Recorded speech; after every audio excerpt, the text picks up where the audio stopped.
वैसे जरूरी नहीं है, लेकिन वीडियो को लाइक या फिर डिसलाइक कर दिया करें। इस मूवी का स्टार्ट होता है अर्थ के डिस्ट्रॉय होने के बाद, जहाँ पर लोग काफी एडवांस्ड हो चुके थे और अलग अलग प्लेनेट्स पर जाकर जिंदगी गुजार रहे थे। उन्हीं में से एक आदमी था जिसका नाम डेमन था। उसके साथ उसकी एक बेटी भी थी जिसका नाम सी था। अब क्योंकि जमीन तो पूरी तरह से डिस्ट्रॉय हो चुकी थी, इसीलिए वो लोग स्पेसशिप में ही रहा करते थे। डेमन की फाइनेंशियली कंडीशन काफी खराब थी और सी की मदर की डेथ तभी हो चुकी थी जब सी छोटी थी, इसीलिए सी के फादर अकेले ही उसका ख्याल रखते थे। डेमन असल में एक प्रोफेशनल ट्रेजर हंटर था। अब डेमन को ये टास्क दिया जाता है कि वो एलियंस प्लेनेट पर जाकर कुछ कीमती डायमंड्स वहाँ से लेकर आए, और उन डायमंड्स का नाम ऑरेकल था। और जिस जगह पर उसने डायमंड्स को ढूंढने जाना था उस जगह का नाम क्वींस लेयर था। लेकिन ये जगह एक खतरनाक प्लेनेट पर थी क्योंकि वो प्लेनेट एलियंस का होता है। अब क्योंकि डेमन के पास पैसों की तंगी को दूर करने का और कोई रास्ता तो था नहीं, इसीलिए फाइनेंशियली कंडीशन को ठीक करने के लिए वो इस कॉन्ट्रैक्ट को साइन कर देता है। क्योंकि ऑरेकल डायमंड्स की कीमत मार्केट में बहुत ज्यादा थी, तो वो दोनों बाप बेटी अपनी जिंदगी को रिस्क में डालकर ग्रीन मून पर आ जाते हैं। लेकिन जैसे ही वो ग्रीन मून की सरफेस पर आते हैं तो उनका स्पेसशिप खराब हो जाता है, जिसकी वजह से वो अपने डेस्टिनेशन की बजाय कहीं और जाकर गिरते हैं। लेकिन लकीली वो दोनों बच जाते हैं और उन्हें चोट भी नहीं आती। लेकिन जैसे ही वो अपनी स्पेसशिप से बाहर आते हैं तो वो काफी हैरान रह जाते हैं क्योंकि मून फॉरेस्ट बहुत ही खूबसूरत होता है। अब क्योंकि सी का तो ये फर्स्ट एक्सपीरियंस था, इसीलिए वो इस इन्वायरमेंट में रहना चाहती थी। लेकिन ये जगह इंसानों के लिए काफी खतरनाक थी और सांस लेने के लिए उन्हें अपने पास ऑक्सीजन सिलेंडर्स रखने पड़ते थे। अब वो दोनों ऑरेकल की तलाश में जंगल में घूमने लगते हैं और तभी वहाँ पर चलते चलते डेमन को एक जगह दिखाई देती है, और ये वही जगह थी जहाँ पर वो कीमती ऑरेकल दफन था। अब क्योंकि डेमन इस काम में प्रोफेशनल था, इसीलिए वो उस ऑरेकल को बड़े ही ध्यान से बाहर निकालता है। वो ऑरेकल कीमती होने के साथ साथ काफी खूबसूरत भी था और मार्केट में इसकी कीमत करोड़ों में थी। अब यहाँ पर वो लोग इतना रेयर डायमंड हासिल कर चुके थे कि इससे उनके सारे लॉन्स भी क्लियर हो सकते थे। इसीलिए सी उस डायमंड को लेने के बाद अपने फादर को यहाँ से वापस चलने के लिए कहती है। तब डेमन उसे कहता है कि सिर्फ इतना काफी नहीं है, क्योंकि जिस जगह से मुझे ऑरेकल लाने के लिए कहा गया था यानी क्वींस लेयर, उस जगह पर तो और भी बड़े बड़े और कीमती डायमंड्स हमें मिल सकते हैं और ये तो मेरे कॉन्ट्रैक्ट का हिस्सा भी है, इसीलिए हमें वहाँ पर जाकर और भी कीमती डायमंड्स लेने होंगे। और अगर वो ऑरेकल्स हमें मिल गए तो हमारी लाइफ बन जाएगी, पूरी जिंदगी हम आराम से बैठकर खा सकते हैं। तुम्हें अंदाजा नहीं कितने कीमती डायमंड्स हैं वहाँ पर। लेकिन अगर हम यहाँ से वापस चले गए तो हमें दोबारा यहाँ पर आने के लिए काफी महीने लग सकते हैं। तो अब इसीलिए ये लोग ऑरेकल लेने के लिए उस जगह की तरफ बढ़ते हैं। फिर कुछ आगे जाने पर उन्हें जंगल के लुटेरों की आवाज सुनाई देती है। असल में ये रोबर्ट्स भी यहाँ पर ऑरेकल्स को ढूंढने के लिए ही आए थे और तब से लेके अब तक वो भी यहाँ पर फंसे हुए हैं। इन रोबर्ट्स को भी पता था कि डेमन भी यहाँ पर आया हुआ है, इसीलिए उन लोगों का प्लान था कि वो डेमन को मार देंगे और बाद में उसके स्पेसशिप को हाईजैक करके यहाँ से भाग जाएंगे। इसके बाद वो रोबर्ट्स वहाँ पर आकर डेमन को पकड़ लेते हैं। अब डेमन अपनी जान बचाने के लिए उन्हें एक ऑफर देता है।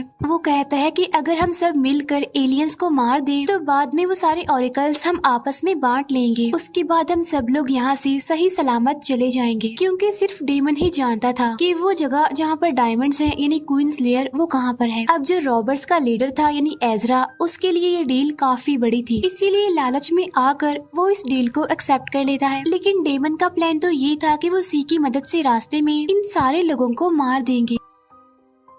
इसीलिए डेमन को रास्ते में जैसे ही मौका मिलता है तो वो अपनी बेटी सी की हेल्प से उन्हें गन पॉइंट पर ले आता है। साथ साथ डेमन एजरा से उसका गन भी छीन लेता है। लेकिन डेमन वहाँ से भागता नहीं, बल्कि वो एजरा को ही लूटने की कोशिश करता है। यहाँ पर एजरा डेमन को कहता है कि तुम गलत कर रहे हो, ऐसा मत करो। लेकिन अब डेमन में इतना लालच आ चुका था कि वो एजरा को ही मारना चाहता था। यहाँ पर सी भी अपने फादर डेमन को ऐसा करने से मना करती है, लेकिन डेमन तो इतना लालची हो गया था कि किसी की भी नहीं सुन रहा था। डेमन एजरा के साथी को शूट करने लगता है। जवाब में वो भी डेमन पर गोलियां चलाने लगता है। इसीलिए दोनों की शूटिंग की वजह से दोनों ही मारे जाते हैं। अब सिर्फ सी और एजरा ही सर्वाइवर थे। सी मौके का फायदा उठाकर एजरा से डरते हुए वहाँ से भागने लगती है, क्योंकि उसकी मदर के साथ साथ उसने आज अपने फादर को भी खो दिया और अब उसका इस दुनिया में कोई नहीं था। फिर सी फौरन अपने स्पेसशिप में जाकर बैठ जाती है और स्पेसशिप को स्टार्ट करने की कोशिश करती है, लेकिन उसका शिप तो खराब था, इसीलिए वो यहाँ पर बुरी तरह से फंस चुके चुकी थी, क्योंकि अगर वो बाहर जाएगी तो एजरा उसे मार देगा। इसीलिए अब वो इसी स्पेसशिप में रहकर अपना गुजारा करने लगती है। लेकिन आखिर वो कितने दिन तक यहाँ पर रह सकती थी। कुछ दिनों के बाद उसकी फूड सप्लाई भी खत्म होने लगती है। तब एजरा भी उसकी शिप को ढूंढकर उसमें घुस जाता है, लेकिन सी उसे शूट करके इंजर्ड कर देती है और बाद में वो उस पर गन पॉइंट कर उसे धमकाने लगती है। अब क्योंकि एजरा काफी इंजर्ड था, इसीलिए वो सी से मेडिकल बॉक्स मांग रहा था, क्योंकि इस प्लेनेट पर कोई भी चोट खतरनाक हो सकती थी। लेकिन सी तो कुछ और ही चाहती थी, वो एजरा को मारकर अपने फादर का बदला लेना चाहती थी। तब एजरा उसे कहता है कि अगर तुमने मुझे मारा तो तुम कभी भी यहाँ से वापस नहीं जा पाओगी, क्योंकि इस जंगल के सभी रास्तों को मैं जानता हूँ, और अगर तुम यहाँ पर रहने वाले एलियंस के हाथ लग गई तो वो तुम्हें मार देंगे। एजरा उससे कहता है कि अगर तुम मेरी हेल्प करोगी तो मैं भी तुम्हारी हेल्प करूंगा बदले में, और फिर हम दोनों मिलकर तुम्हारे फादर डेमन के ओरिजिनल प्लान को फॉलो करेंगे, क्योंकि मुझे भी ऑरेकल ढूंढना आता है। तो तुम सोच लो,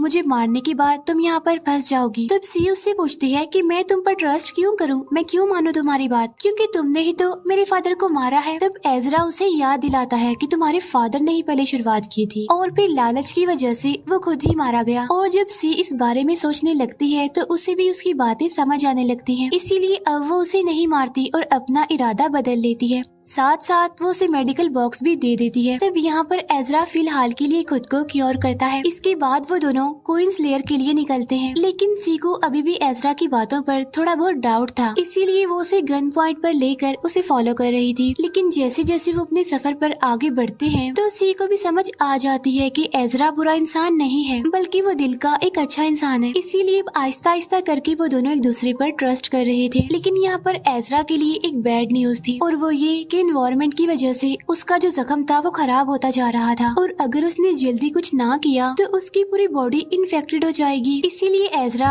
वहाँ के विलेजर्स के पास जाकर ऑरेकल के बदले में उनसे मेडिकल बॉक्स मांगता है। लेकिन उन विलेजर्स का इरादा तो कुछ और ही था। वो एजरा को उससे भी कीमती ऑरेकल्स की ऑफर करते हैं, जिसके बदले में उन्हें सी चाहिए थी, क्योंकि उनकी जनरेशन को आगे बढ़ाने के लिए उनके पास एक भी फीमेल नहीं थी, और अगर जल्दी उन्होंने कुछ ना किया तो उनकी जनरेशन पूरी तरह से खत्म हो जाएगी। लेकिन इससे पहले कि सी उनके हाथ लगती, वो जल्दी वहाँ से भाग जाती है, और अब वो अकेले ही जंगल में घूम रही थी, और अकेले सरवाइव करना उसके लिए काफी मुश्किल भी था। उसके लिए मुसीबतें बढ़ती जा रही थी, क्योंकि उसका ऑक्सीजन सिलेंडर भी खत्म हो रहा था। लेकिन उस जगह आगे बढ़ने पर उसे एजरा मिल जाता है, और एजरा की हालत भी काफी खराब थी, क्योंकि विलेजर्स ने उसे मेडिकल बॉक्स देने से मना कर दिया था।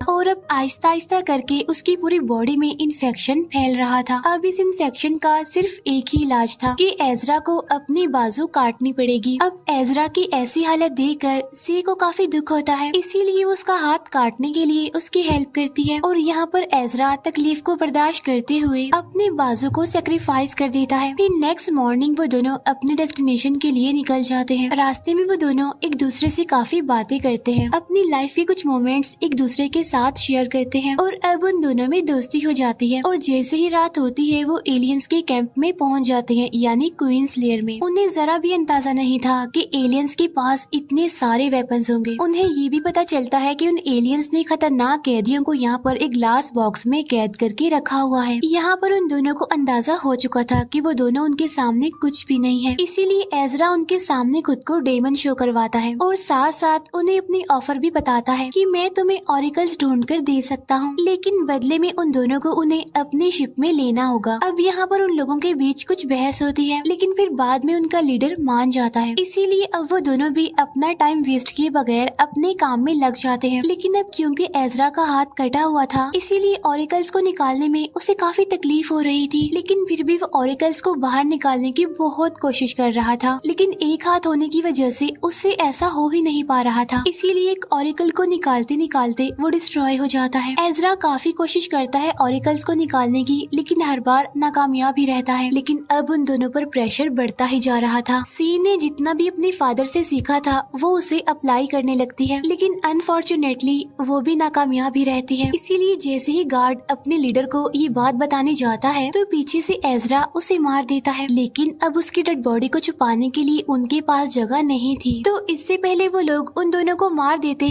वो वहाँ से भाग जाते हैं, और अब एलियन एलियंस की पूरी आर्मी उनके पीछे पड़ी हुई थी। तो एजरा उन लोगों का मुकाबला करते हुए खुद भी काफी इंजर्ड हो जाता है और अब यहाँ पर उन दोनों के लिए बचने का कोई भी रास्ता नहीं था। इसीलिए एजरा सी को कहता है कि तुम एलियंस की स्पेसशिप को हाईजैक करो और अकेले ही यहाँ से भाग जाओ। लेकिन सी उसकी बात नहीं मान रही थी, वो उसे अकेला छोड़कर जाना नहीं चाहती थी क्योंकि अब उन दोनों के बीच अ काइंड ऑफ रिलेशन बन गया था। लेकिन फिर भी एजरा उसे अकेला जाने के लिए मना लेता है और अब एजरा अकेला ही जख्मी हालत में उन लोगों से लड़ रहा होता है और तभी सी बिल्कुल ठीक टाइम पर अपना डिसीजन बदल लेती है और वो फौरन मेडिकल बॉक्स लाने के लिए एलियंस के कैंप में जाती है जहाँ पर वो खतरनाक कैदी अब आजाद हो चुके थे। लेकिन वो सी को नहीं देख पाते। तभी मौके का फायदा उठाकर सी मेडिकल बॉक्स उठाती है और उसे एजरा के पास ले आती है। तब एजरा को दवाई लगाने के बाद वो दोनों एलियंस की स्पेसशिप में जाने लगते हैं और फाइनली दोनों स्पेसशिप को स्टार्ट करके वहाँ से निकल जाते हैं। लेकिन जिस चीज के लिए वो यहाँ पर आए थे वो तो उन्हें मिल ही नहीं पाई थी। रीजन सिर्फ एक ही चीज थी